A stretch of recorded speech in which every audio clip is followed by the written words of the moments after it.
So, you want to become an expat, huh? Great for you.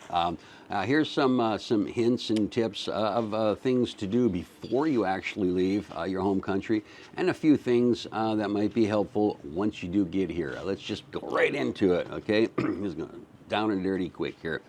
Uh, this is the hard one, because it's a little bit spendy. Visit a few times.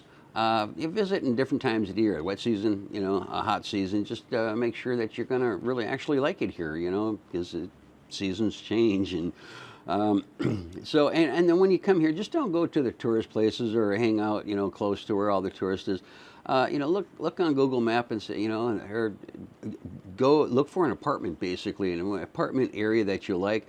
Get a hotel room there, and so then you can use the local shops and restaurants and stuff, and you have a little bit better idea of what you like. I recommend, and I'll probably say it again, ISP Cambodia.com. They're a company in town all around the place, and they're free and they're really great. They know the neighborhoods and they can tell you all. Anyways, next thing was, this is before you leave again, your banking. Set your banking up good. Make sure that you have, at least two accounts, because sometimes one card doesn't work and the next day it will. And always have that backup account and backup card, and link them two together. So if you have to transfer funds, it just makes it a lot easier that way. And if possible, like I've mentioned in videos before, I use my main one is Charles Schwab. Because they pay the ATM fees. They reimburse me at the end of the month, so I just pull out money from my Google. From my Charles Schwab, and then just put it right into my ABA account here, local account. So that's really super easy.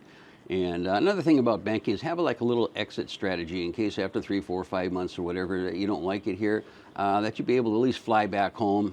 You might have sold everything, so what are you going to do? So just have kind of that little extra or exit strategy.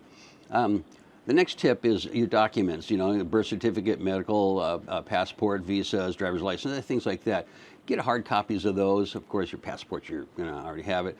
But also get a digital copy of it and, put it on your phone, put it on your computer. But I also highly recommend putting it into Google Docs, because if you lose all that stuff, you can get on somebody else's computer, go to the library or whatever. Well, maybe not here. I don't know about the library here, but as long as you can get on the internet and remember your password, Google Docs is a great place to store things. So that's my advice there on that. Research your visa requirements. What are you going to do here? Are you just going to retire? Or are you going to work? Different things. Are you going to open up a business? Totally different visa. And there's a lot of videos out there about visa requirements. They do change a lot, but I do recommend definitely look into that yourself and look at the requirements yourself and do some really good research on that.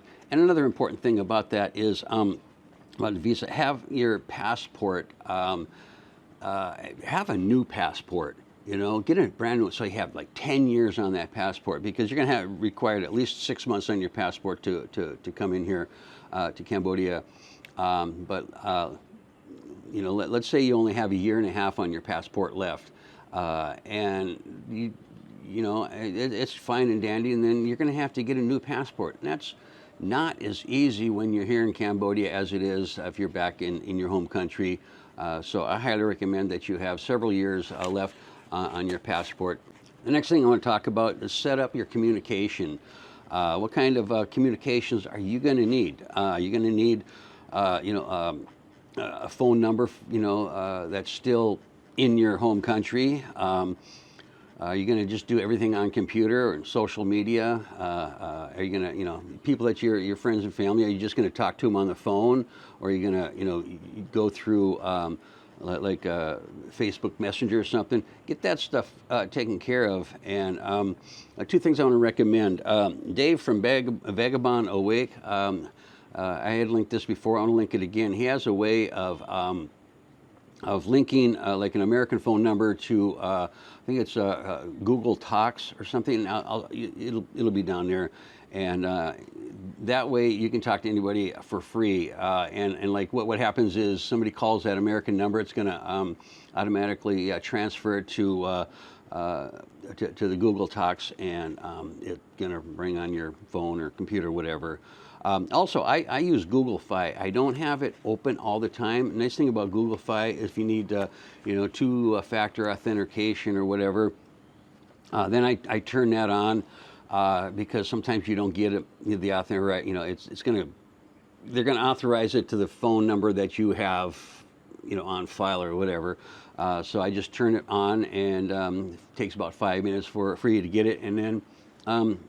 Boom, I get that information and I just turn it off, and it costs me very little, not the $20 a month, because I don't have it on all the time. I don't use it all the time.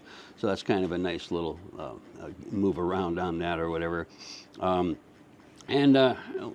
thing before you leave that I want to talk about is what are you going to do when you get here?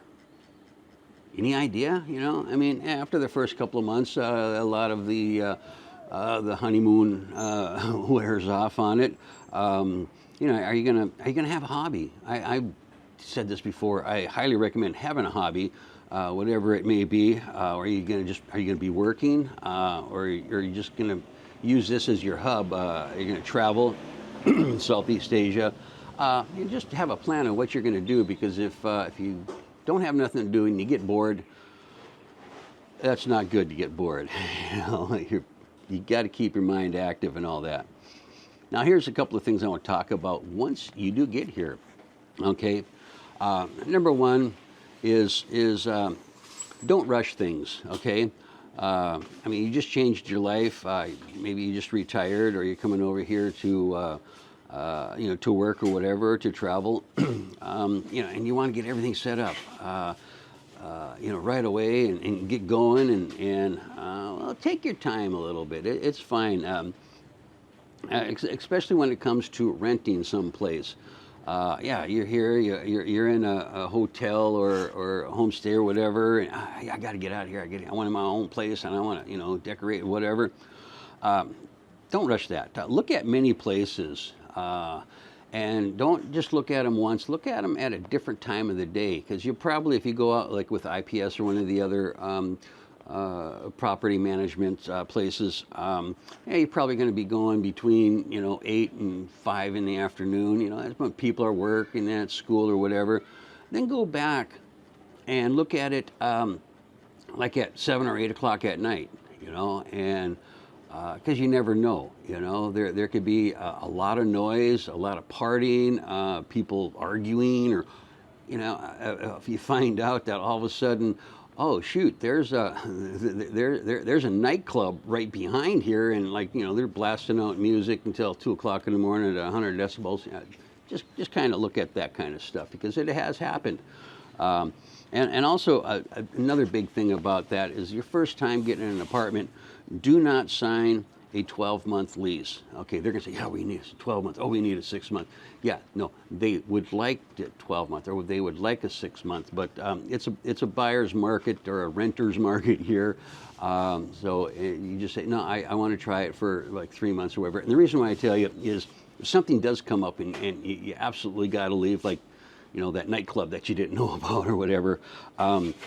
If you break your lease, you're going to lose your deposit, and the deposit is usually what your monthly rent is. So if you're renting for $300, you're going to lose that $300. Nobody wants to lose $300.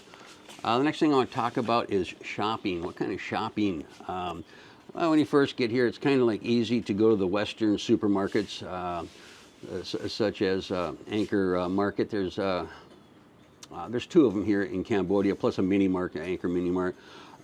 You can utilize those places. They're a little bit spendy, and they got a lot of Western type foods, so you're paying extra for shipping.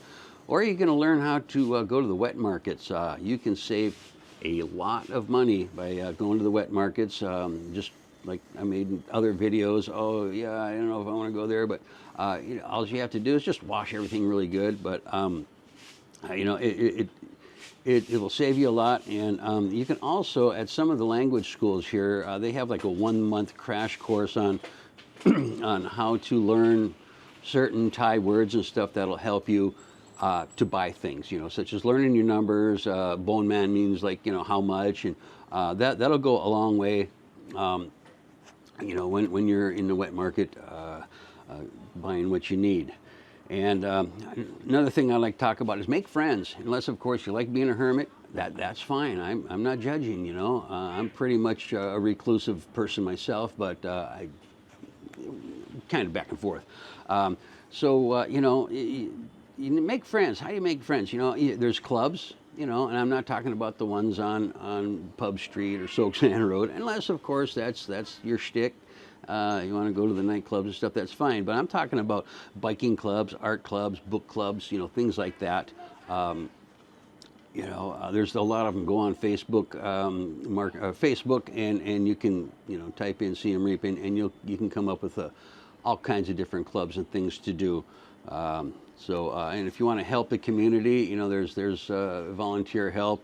I'm going to plug Ginge, a guy named Ginge Out of Your Shell, and they build houses for people, you know, fundamental houses, or they fix them up or something. So that's an idea too there. Hey, Ginge. Also have fun with your new life, you know, make your own paradise, and you know, enjoy your new life here. And of course, another very important thing for me to say is, if you're still here, you're my #1 fans, and I will see you on the next video. Bye.